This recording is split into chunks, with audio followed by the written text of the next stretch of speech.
Right, and good evening, ladies and gentlemen. We're here with another edition of the Transfer Blog podcast. We're here with Johnny, Hi there, how you doing? and we're also here with Max, who featured last week. Evening, ladies And gentlemen. and gentlemen, indeed. This being an all-male podcast. Indeed. Don't need to put up the insults just yet. We'll leave that for the arguments.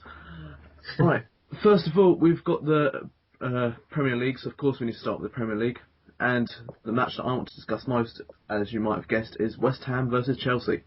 Yeah, I would have thought as much.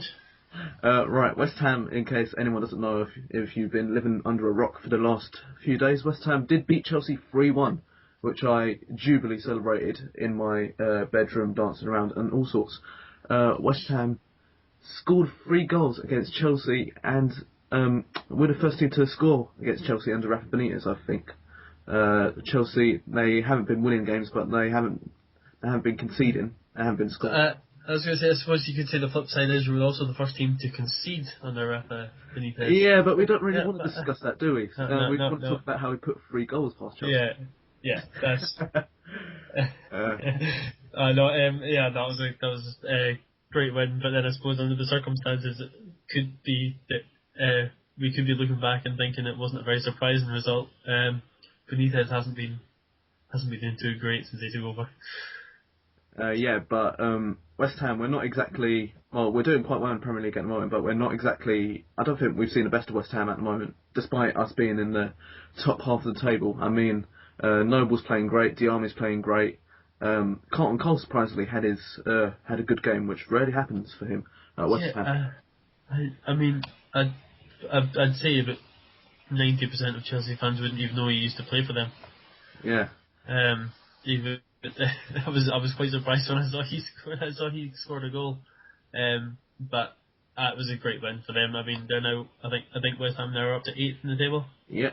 So high flying. I mean, they only need another 18 points to get to that sort of 40-point mark that makes you perceived as being safe. So they're doing great. Max, did you manage to watch the game in which we won spectacularly?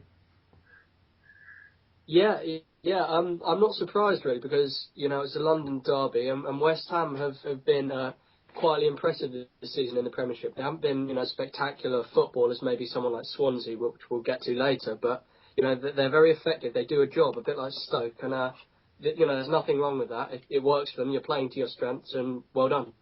Oh, thank you very much. I'm not here representing West Ham in any way. No. Of course, I'm the neutral pundit around here, but the first half wasn't really great watching. I mean, I saw the first 15 minutes, and then when Matt scored, I thought, oh no, here we go again. This could be one of those days, Chelsea 4-0. But somehow, Sam Allardyce put on Diarmi in the second half, and he also put on Matt Taylor, who hasn't really been starting much due to Jarvis, who we signed, but Matt Taylor certainly did make an impact. Yeah, it was the first half. You would have to have feared, I suppose, if you were a West Ham fan, especially with like Mathews. Mathews been in great form this season. I mean, I say if it wasn't for himself, because I think even I don't know if you two would agree, but I think Hazard and Oscar really have sort of drifted away and disappeared the past few weeks. Mathews just does seem to be the leading performer for Chelsea. So. After he scored, I did have to say, when I saw the results coming in, I presumed that was going to be Chelsea going on to get a win. But all credit to West Ham coming back in the second half.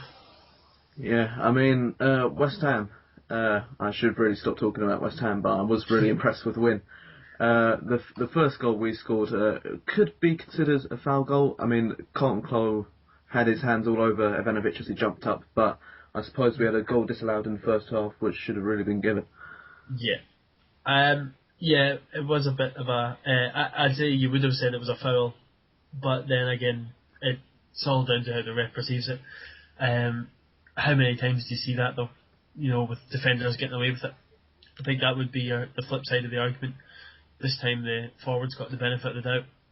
So, I know what you mean, but I would tend to give the forward the benefit of the doubt there, and say it was a good enough goal. Because, I mean, it happens all the time in every game. This time it just happens that the defender has been the victim. But quite often he is the offender and gets away with it. I agree. I think that it was an honest enough attempt to win the ball, and Ivanovic isn't exactly the most innocent of foulers from what we've seen previously. So I think it was probably a fair decision. Yeah, and this is me. I play as a defender as well, so and I can't even find a defence for him. So yeah, it technically was a foul, but I'm quite happy to see it going ahead and being a goal. And in terms of Chelsea, it's sort of one bad thing to another. 2-0 draws wasn't exactly going to put Rafa Benitez into the Chelsea fans' good books, but then losing to a local rival, he's under huge early pressure now.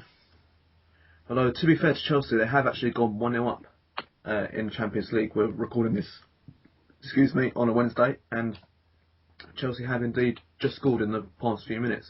So yeah, it was a third penalty of the game.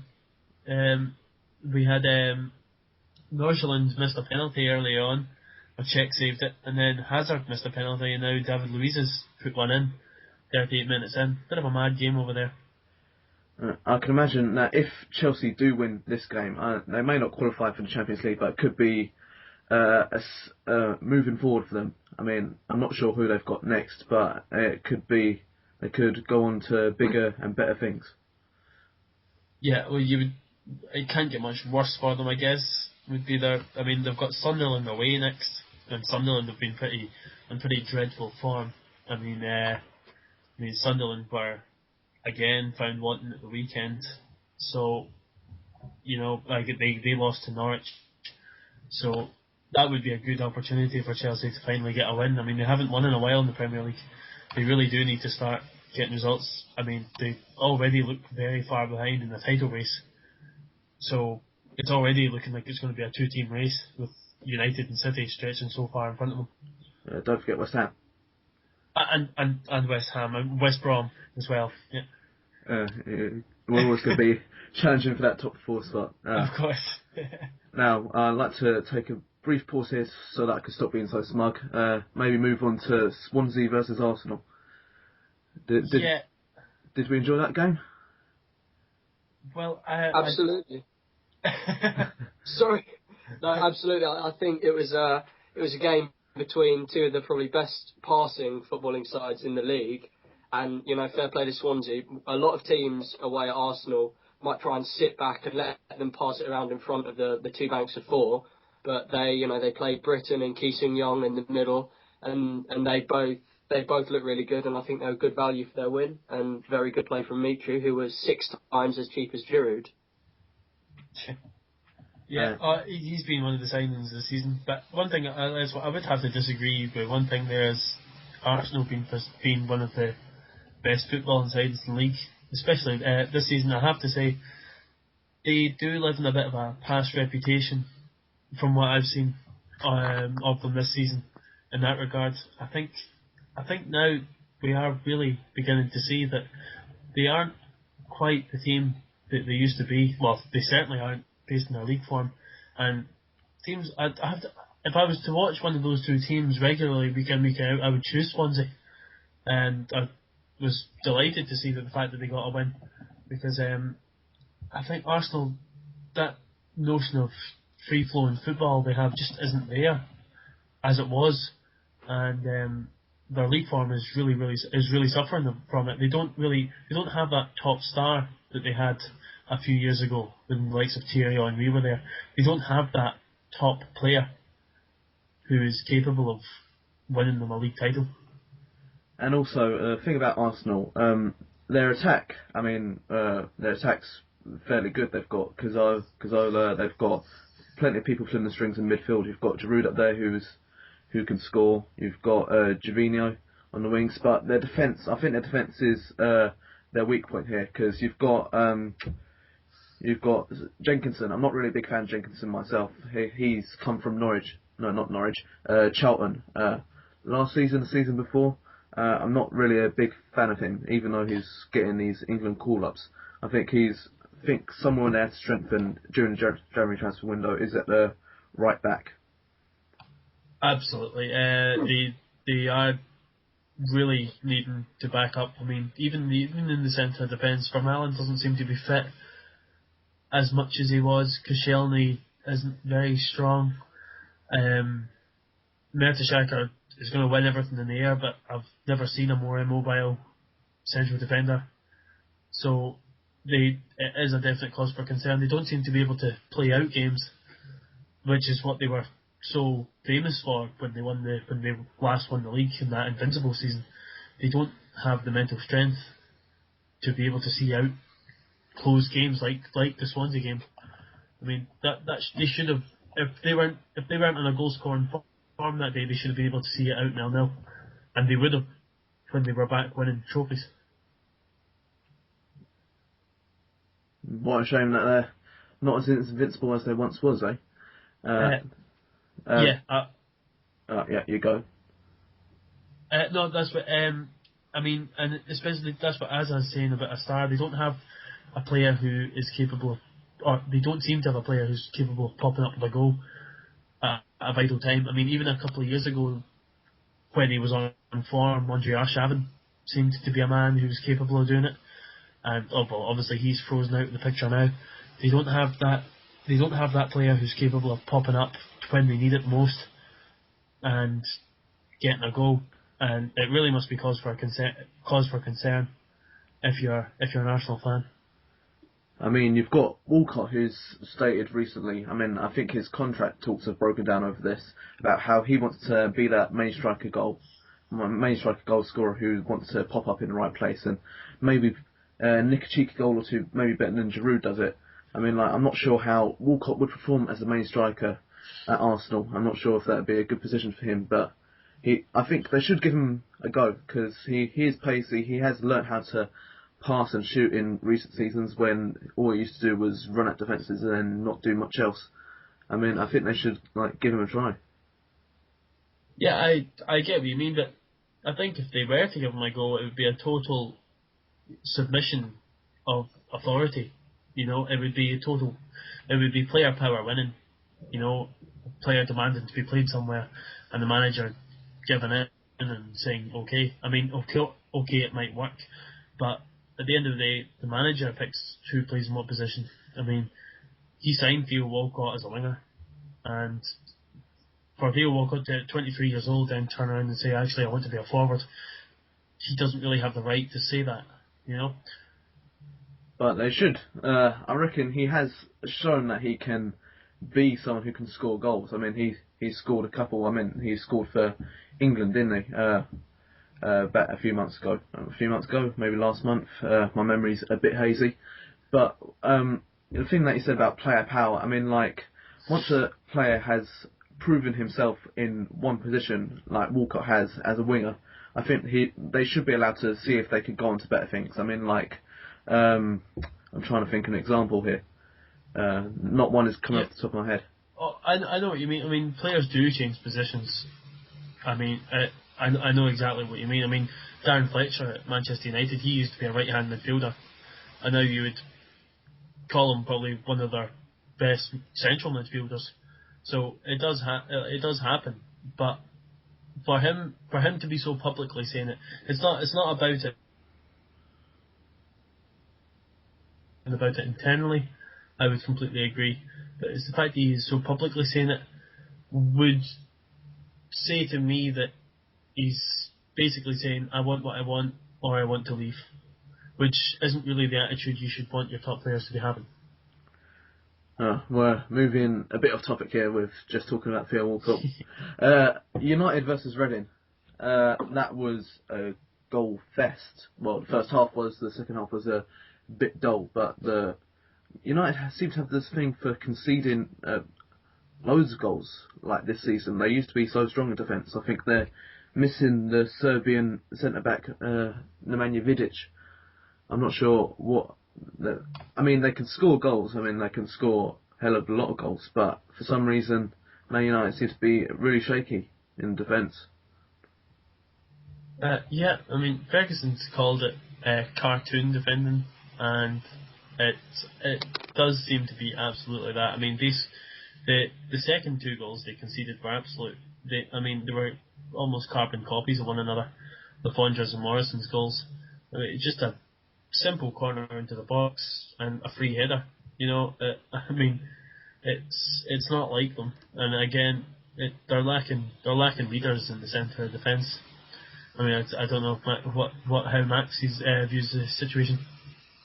Well, I think that I agree that the goals they're conceding right now are really basic, but I think that it's actually paradoxically quite encouraging that they're doing that, because it's such an easy thing to fix, just marking players from corners, that he'll be happy that they've kind of got past the silly mistakes and can sort of win ugly, which is maybe a problem that Arsenal have had. And the fact that they can so easily fix that problem, and then you think about all the attacking prowess they've got. They've been scoring loads recently. I think they're looking in good shape for the title.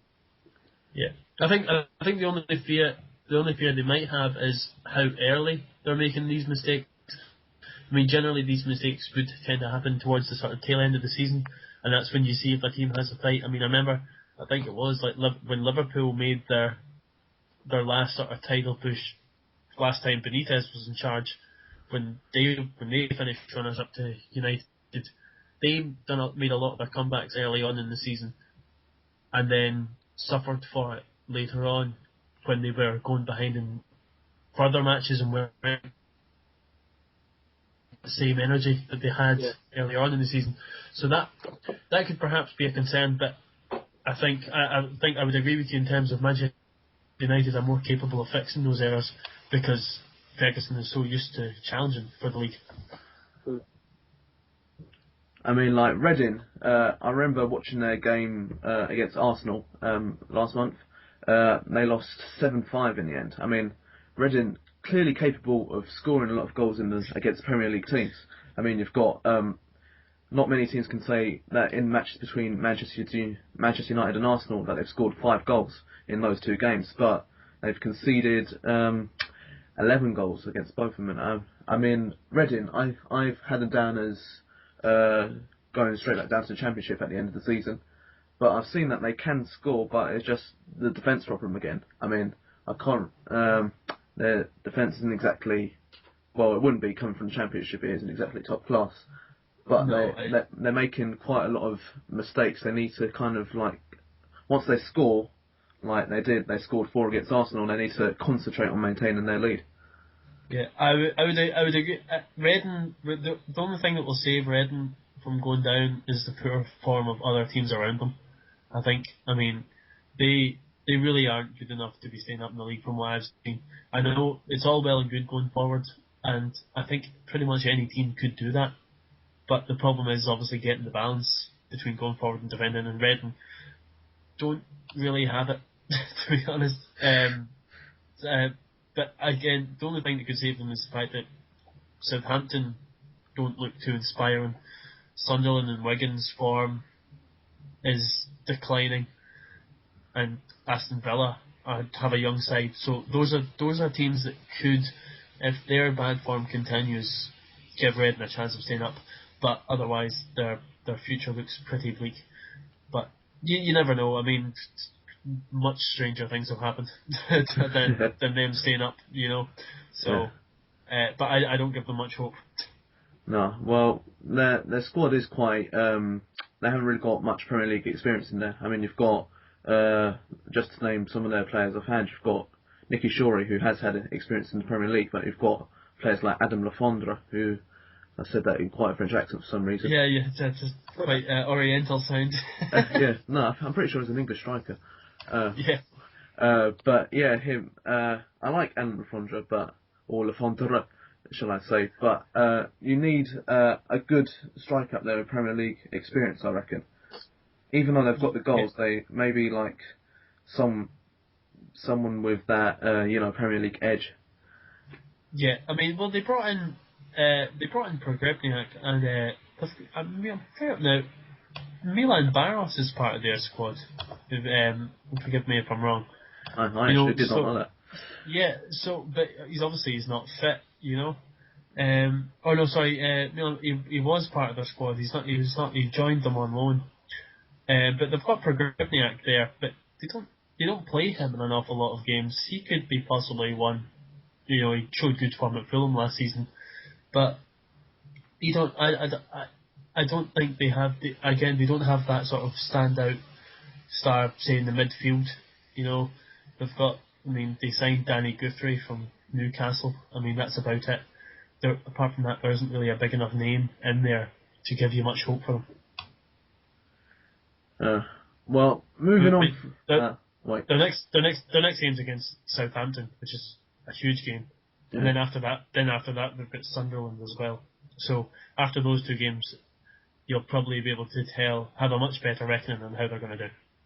Yeah. Well, as I was saying before, moving on slightly, we've got Ballon D'or coming up. I'm not sure if I said that in the right accent either, but World Footballer of the Year, and we have your normal contenders. You've got your Messis, you've got your Ronaldos, you've got your Andre Iniestas. Out of those three, let's start with you, Max. Who do you reckon should win Ballon D'Or or World Footballer of the Year? I should stop saying Ballon D'Or. Well, I think it's got to be Ronaldo. Messi's obviously on a brilliant run of form. He's currently, unless he's come off the bench and scored at Celtic, he's currently on 84 goals, which is one before Gerd Muller's record for the most goals in a year. But I think the best footballer this year has been Ronaldo. I don't like him. I think he's cocky and he's arrogant, but he's a brilliant footballer.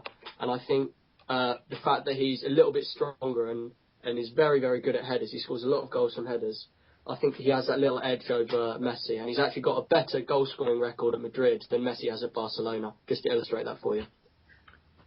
Yeah, nobody... Ronaldo's not exactly everyone's favourite player, is it?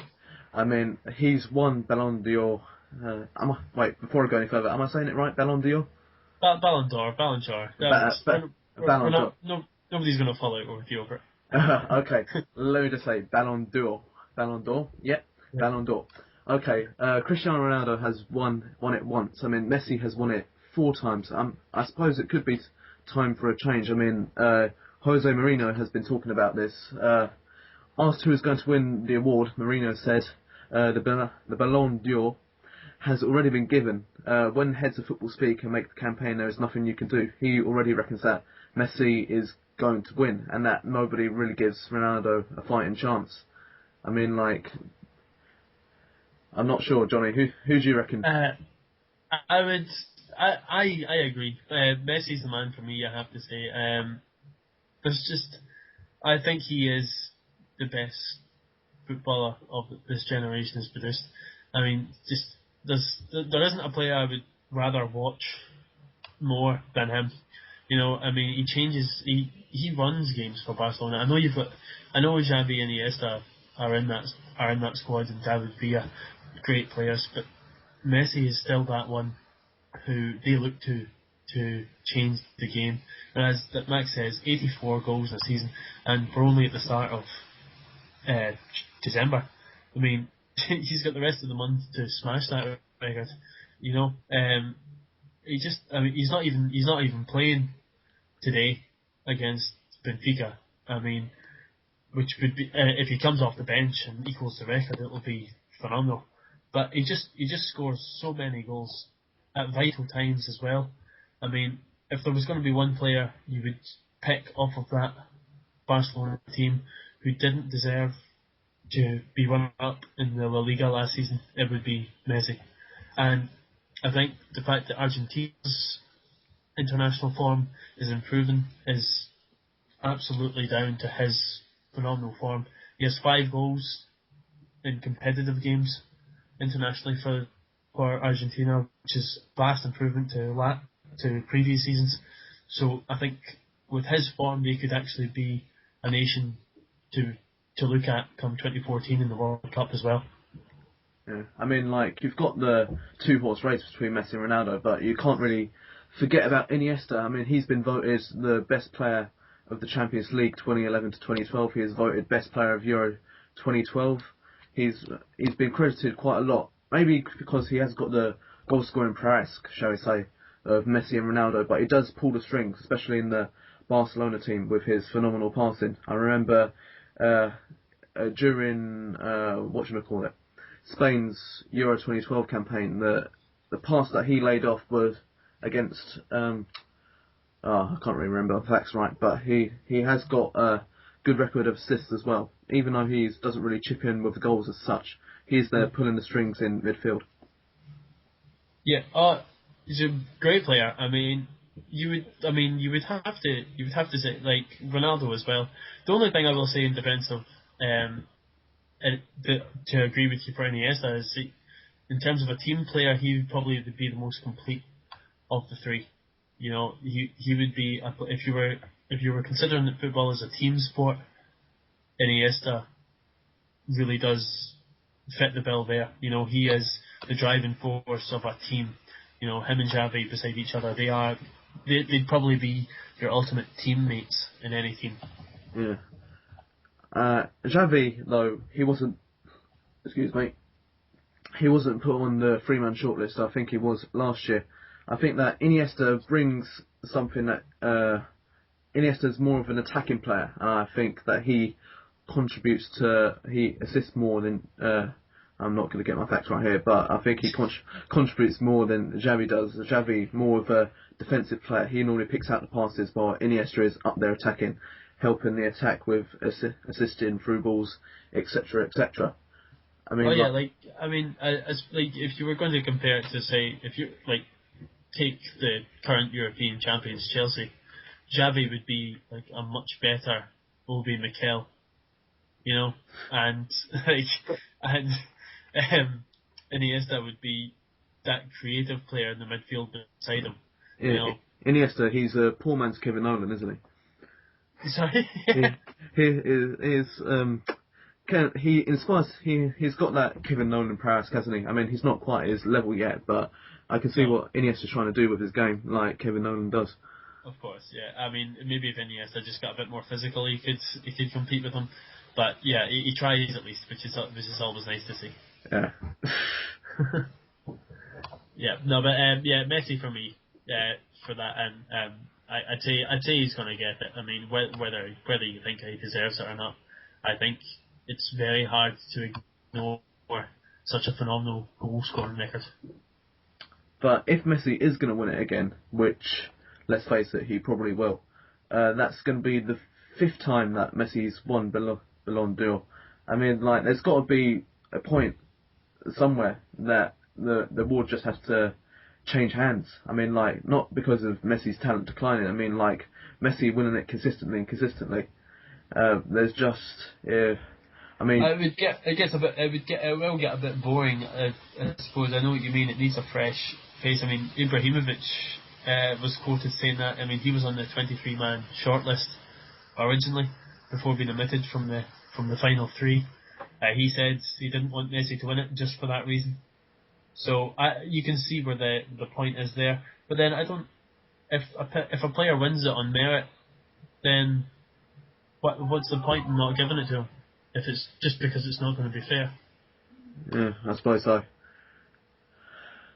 I mean, I don't know if Max agrees with that. I mean, I know Max has said that he wants Ronaldo. Like, he would support Ronaldo winning it, but if a player wins it on merit, I'm not too sure if you could say.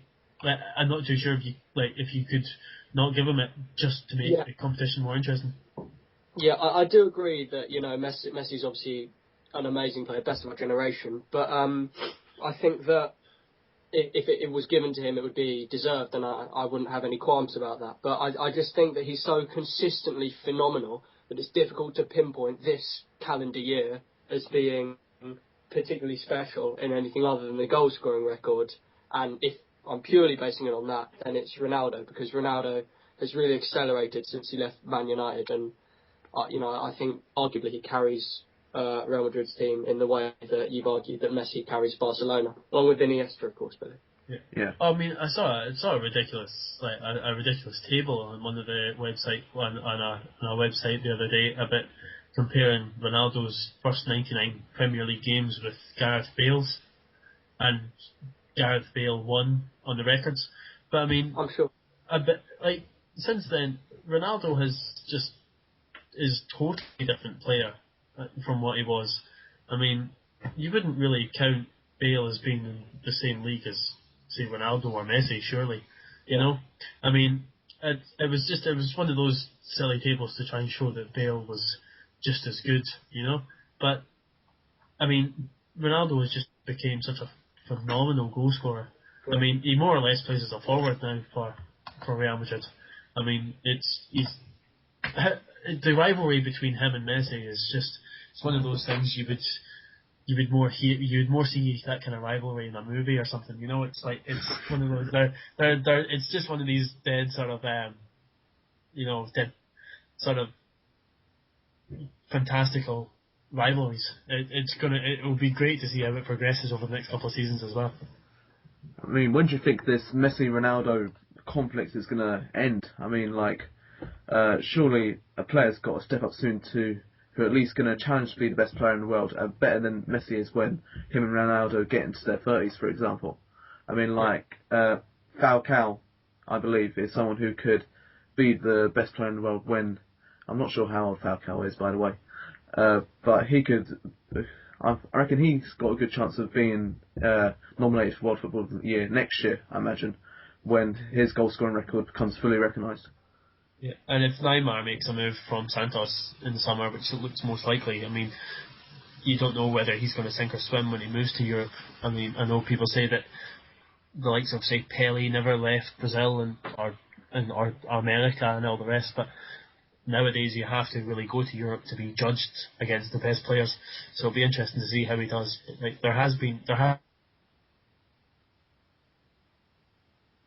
Pato and Adriano. That I'm talking the sort of big Adriano who now is back in Brazil. Yeah. Who were raved about as youngsters and came over and it didn't work out for them. So it'll be really interesting to see if Neymar can come over and really challenge them. Right, guys, we've got another topic to talk about before this overruns and everyone falls asleep while listening to our voices. We've got the issue of diving, which came up over the weekend. I mean, it's not really an issue that came up over the weekend as such, but I remember watching Tottenham game that they won 3-0, and during the highlights, which you saw in Match of the Day, Bale gets fouled and Bale gets a yellow card. I mean, Bale has kind of, even though he's a fantastic winner, he's kind of got himself a reputation of being someone who exaggerates fouls. I mean, what the question I want to put to both of you is, at what point does something become a dive? I mean, what would you classify as a dive? I don't know so much if it's the issue of contact. It's I've seen the one where Bale got booked at the weekend, and it's the way he falls down. He falls as if he's been it's literally as if he has been picked up and tossed to the floor, as opposed to the minimal contact that actually happened. It's really the first time when I saw it, my first inclination was to say that's a dive. Just because of the fall. Yeah, I mean, even if there was contact, if I was a referee at the speed the game is going at, and I saw the way that Gareth Bale fell, I think the referee is justified in giving them a booking, even though a replay showed that there was contact. If you fall down like that, it's just it looks ridiculous. I mean, maybe Bale's a theatrical character. I mean, maybe that's just the way he falls, for example. That's why everyone classifies him as a diver. I mean, you see these players who, when they get fouled, I mean, it may even be a shirt pull or something, but they've got to fall in a theatrical manner in order to tell the referee that, yes, I have been fouled, even if it's just something minor that it can't really be seen, like a shirt pull or maybe just a tug at the shoulder. Or maybe, so you've got to try and emphasise the fact that you've been fouled even though the referee can't see it, in order to try and persuade them that you have been fouled and that you deserve a free kick, a penalty, or whatever. I don't know. I mean, there's nothing natural about the way he fell to the floor, and I think that referees are on the lookout to give fouls. If a player goes down naturally under what looks like a normal challenge, he will get a foul. I mean, it's not the referee doesn't need much to give a foul, especially today, So I don't see the need for the flinging back the head and throwing out the arms as they fall. I mean, if you go down to any, say, Sunday League, amateur game, you'll see challenges coming in that are much worse like much rougher, than Premier League games, and players will either tumble to the ground, genuinely in pain, or they will try and actually stay on their feet. So it's definitely, as you say, a thing to try and get the referee's attention, but I really don't know why they need to do that. I mean, I don't know if Max agrees with that. I mean, it's such an unnatural way to fall that I can't really have much sympathy for them. Yeah, people like Bale and Suarez who fall like that, it's the kind of swallow dive with the arms back and looking towards the ref. I think it's the fact that he's looking for the foul. Because, when a foul happens, it's an opposition player who's taking someone out or just stopping the play. And obviously, for the player with the ball, that's accidental. You're not looking for that. You're not planning to be fouled. And when it happens, it's sort of, oh, I've been fouled. And you can't really compensate for that. Obviously, you can try and ride a challenge so that you it looks like you've been fouled. But I think it's the fact that he looked towards the ref as if to say, oh, can you see that? Can you see I've been fouled? And I think that, to be honest, that he was going very fast and the player stuck his leg out trying to tackle him. He didn't tackle him. He made contact with him. It probably was a foul. And had he gone down and just got up, then it probably would have been given as a foul. And it's not like the ref's going to change his mind if the player protests and he hasn't given the decision in the first place. So I think it's deserved. Yeah, and I mean, the problem is though, what do you do about the problem? I mean, I think the classic one was a few years ago. I don't know if you remember when Celtic and Arsenal played each other in a playoff to get into the Champions League, and it was the vital game at Parkhead at Celtic Park when Eduardo made a clear dive. Yeah. For Arsenal to get a penalty, which actually swung the tie. I mean, Arsenal only won it by the odd goal. And it was a clear dive, and afterwards Arsene Wenger said that he only went down because he was afraid of getting injured. Referencing when Eduardo broke his leg against Birmingham. I mean, that was the kind of logic they were using, and that was the manager. I mean, if that logic is what the manager is using, what hope do we have of actually what hope do officials actually have of changing the game and getting diving out of it? I mean that's a pretty bleak pretty bleak way of looking at the future if a manager is even defending a dive like that. And Eduardo got away with that as well. I mean, he was originally meant to be fined and banned for some time, and it got vastly reduced. I think he was only banned for one game, I think it was. Absolutely ridiculous. And that was the difference between a club making it to the Champions League or not. It's nonsense. So I don't know how they're going to get it out of the game apart from very harsh looking at individual incidents after the game and assessing them and then giving players harsh punishments. But you see that harsh punishments thing. I mean, it's all right to give a harsh punishment, but think about the team that's kind of been sinned against. I mean, in the Celtic Arsenal example, the referee could decide that Eduardo deserves to be banned for a few games or so, but they can't really go back to Celtic Park the next day and start the game for 70 minutes or whatever to play out to see what happened if it wouldn't have dived. Yeah. This is it. I mean, at the time you can't do anything about it. It's nonsense. But I mean, then obviously we're not going to get into the discussion now. But then that's another obviously case for video refereeing. I mean, you could look at that you could look at a foul in a matter of 4 or 5 seconds. You could have a guy looking at an instant replay. It's not like there's a big delay to see a replay. I mean, it's on live television in about 100 channels across the world. I mean, all it's going to take is for a video referee to say foul or dive into an earpiece, and the referee can take appropriate action instantly. I mean, that seems like a sound idea, but if you think about how many times players fall over in a game, you're going to have stoppage after stoppage. I don't think that...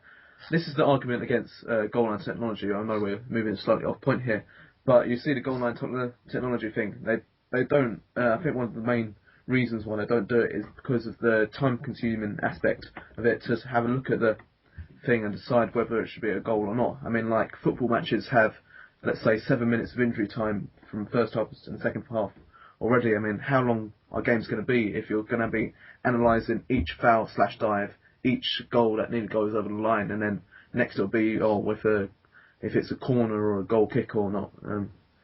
Yeah, but could they maybe just incorporate stopping the clock, perhaps, when there's a foul, as they do in rugby? Yeah, I don't see why football can't do that. I mean, it still seems to be very old-fashioned.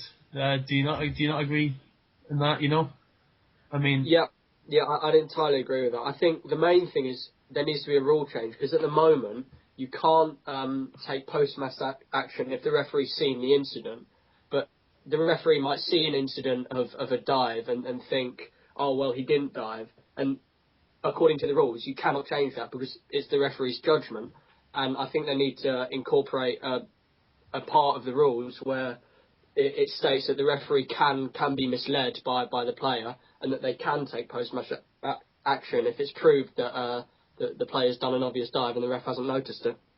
Yeah, because it's so hard on the referee as well. I mean, the speed of the game is, compared to, say, what it was 20, 30 years ago, even during the 90s, compared to now, it's so drastically different that having one referee trying to keep up with all that it's almost impossible that he's going to have it is impossible that he's going to have a perfect game.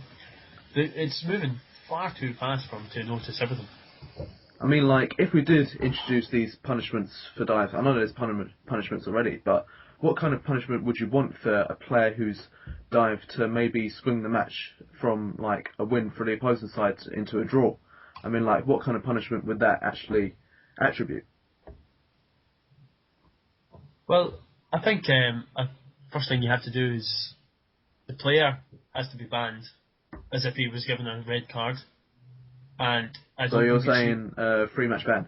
Yeah, 3-match ban. And if he is getting another player sent off, even if that other player is getting a second yellow card, that should be rescinded, because the team who has been sinned against shouldn't have to worry about a player being suspended for it just because he got a second yellow card and can't appeal the decision. You know what I mean? So the sinned against player has to be, his action has to be cleared, or his punishment has to be cleared. And I think the player who made the dive has to be given a 3-match ban, no appeal. The whole nonsense about appealing a decision. I don't see what the need is to appeal. Just correctly govern it the first time, make a decision, and that should be it final. And if a player is a repeat offender, then the punishment should be made further more severe. So you're saying... I agree, just as it is with the red cards, because, if a player's sent off twice in the season, then the ban gets bigger. I do agree with Jonny, and I think that it's a really stupid suggestion to say to give them a fine, because they're paid such phenomenal amounts that, you would have to pay you would have to fine a Premier League footballer about £2 million for him to actually notice it. Yeah. Like, none of this like £30,000-40,000 nonsense. That's like half a week's wages. Exactly. They could turn up to 2 training sessions a week and make that. I mean, I have to slightly disagree here. I mean, like, a player who repeats a dive, let's say gets a 5-match ban, I think that is slightly ludicrous to increase the punishment for a dive as it moves along. And also, in the case of Gareth Bale, about someone who goes over theatrically, the referee would have said he'd dive under those rules, he would have been given a 3-match ban. I mean, just because he maybe slightly emphasised the fact that he was fouled. I mean, I'm just not sure where to stand on diving, to be honest. But I think a way to look at it, if you gave Bale a 3-match ban for that, and told him the reason is not because of the fact that you dived, the way you went down, you wouldn't see him going down holding his shin or holding his knee. You wouldn't see him doing that again, because he would think twice about it. I think you have to encourage players to go down honestly. It's not just a thing to go down to. A player has to just go down naturally instead of going down theatrically, because you've got to remember the audience watching as well. I mean, it's obviously it's mentioned so much younger people getting influenced by it. That just means that the next generation of players are going to be just as theatrical, and you can already see it. I mean, it's not as if young players are coming through now in big teams and you're seeing them play. It's not like they're coming through and going down naturally. They're throwing themselves down, diving, just as bad as players who have been in the game for 10, 15 years, you know. So you've got to really think about the lasting legacy harsh punishment now would have in, say, 10 years' time. I mean, let me put this scenario to you. Let's say a striker's running into the box and you've got the defender behind him. The defender is slightly pulling at his shirt, and this makes his position like worse than it was than if he hadn't pulled his shirt. But it's like one of those minimal things that the referee can't really notice in the pace of the game. I mean, like, what does the striker do? Because he's clearly been fouled because he's not in as good a position as he was before due to his shirt being tugged. So does he go down theatrically, or does he? What's he supposed to do? Well, I think that's for having the extra, the added referees and having the linesmen. Like, I know the added referees aren't in the Premier League. Am I right? Are they? They're not in it. Are they? No, I don't think so. No, they're not in it. They're in Europe though. If you had them solely for the purpose of watching play in the box, a player doesn't have to then go down to be fouled. If a player was getting tugged in his shirt and simply stopped, because getting your shirt tugged isn't going to make you fall over unless you're getting, violently reefed backwards. If someone's got a hold of your shirt and it's affecting your balance, if you simply then stop and there's a official behind the goal, he should be correctly able to spot that and make a decision for the referee. The pitch should preferably be split up into 3 sections. The referee ideally should be the one watching play in the middle of the park, and then you should have the two officials behind the goals watching the box, and the linesman assistant obviously as well. To have the referee looking at every single part of the pitch just doesn't seem to make sense to me, especially with the pace and the pace of the game and the size of the pitch. He really does need help from other. I mean, that example you say there, Billy. I mean, there should be someone else who is in a right position to see it, to avoid the referee having to go up and down the pitch. I mean, we're slightly overrunning on this topic, so if that's alright with everyone, we're just going to move it slightly along and this is transferblog.com, as I say this every week, and we're going to move on to some transfer blog rumours. The Polish striker Lewandowski, he's been talked about as going to Manchester United to be a striker there. I mean, Man United, with their enormous amount of strikers they've got, top class talent there. Would Lewandowski be good at United, do you think, lads? I think he'd fit in quite well. I think not only is his former teammate, the Japanese midfielder Kaka, there, who hasn't played this much for various reasons, but I think they haven't got one world-class striker, and I say that, and I wouldn't classify Rooney as a striker, because I think Rooney, in the declining years of his career, will probably play in a bit of a Scholes role in a more attacking midfielder, and I think we'll see a bit more of Hernandez and Welbeck, but I don't think Hernandez and Welbeck either warrant a place in a title-winning side, consistently playing, and I think that Lewandowski does. I'm not sure what Johnny feels about it. Yeah, Lewandowski, I mean, whoever signs him, I think it's going to be a good signing. I mean, obviously they've got Van Persie, but he's sort of going towards the tail end of his career. Well, when I say that, he's at his peak at the moment. Lewandowski is a player for the future. He's a young striker. If they buy him, they'll be making an investment for the future, which is obviously what Man United are always on the lookout for. They do have Welbeck, they do have Hernandez. I mean, Hernandez for me is a fairly underrated player. I mean, I'm surprised he doesn't get more games than he does for Man United, because he does seem that very sort of Andy Cole style striker, and you will see him. I mean, he's still a young player as well. You're going to see him appearing more within the next few seasons, but Lewandowski would be a great signing. But I'd imagine they're going to have to pay big money for him, because Dortmund aren't really in a position that they're going to have to sell.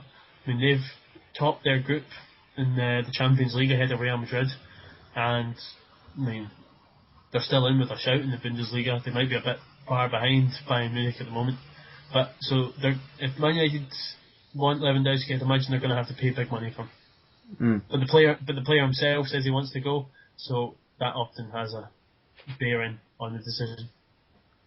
I mean, Lewandowski, he was great for Poland. Well, he was decent for Poland during the Euro 2012. I mean, what sort of price tag would you imagine Lewandowski having? I mean, like, I can imagine between the 15 to 20 million, but it could be slightly risky for Man United, being as he's unproven in the Premier League. I mean, you get that with most players anyway, but I'm not sure how big you'd want to spend on Lewandowski. I'd say you would probably be looking around the £20 million mark. Probably about 23, 24 million euro. I couldn't see Borussia Dortmund actually accepting anything less than that for him being in the position they're in. Right, we've got another one. Joleon Lescott, who of course is at Manchester City, big bucks Manchester City, and he's talking about going back on loan to his former club Everton, where he used to start before he went on to Manchester City. I mean, Max, do you reckon Lescott should return to Everton?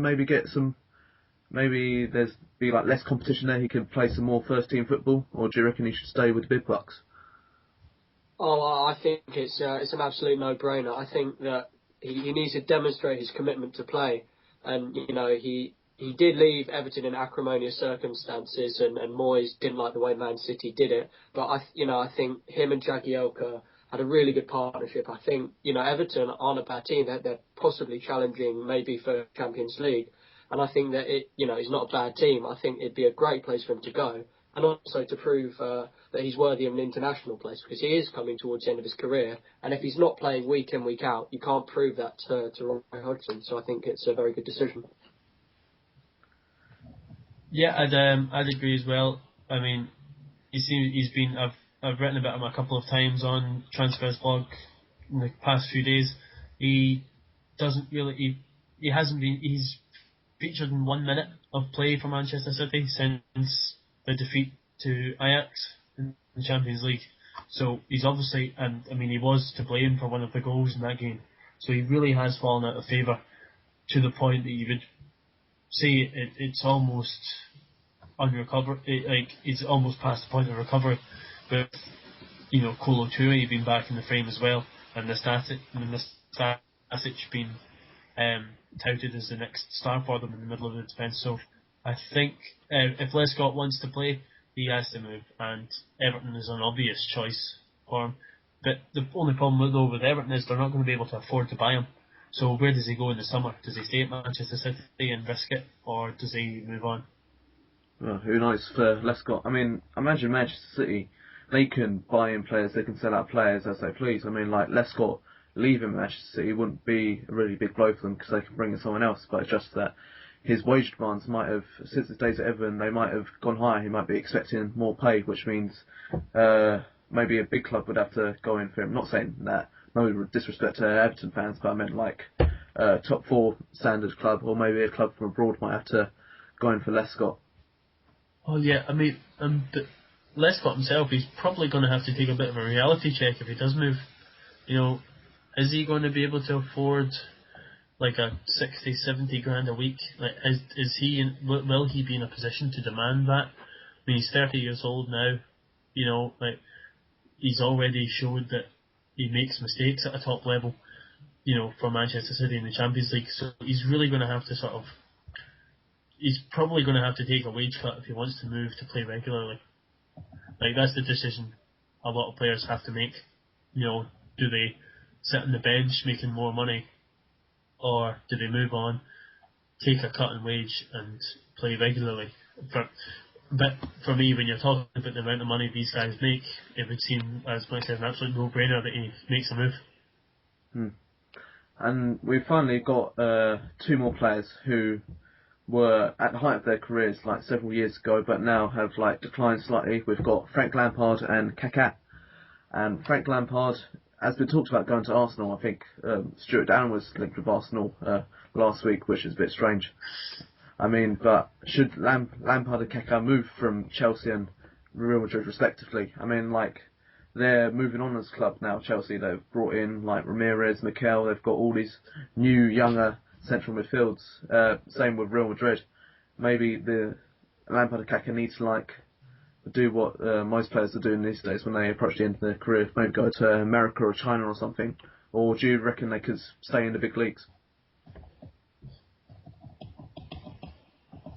Well, I don't.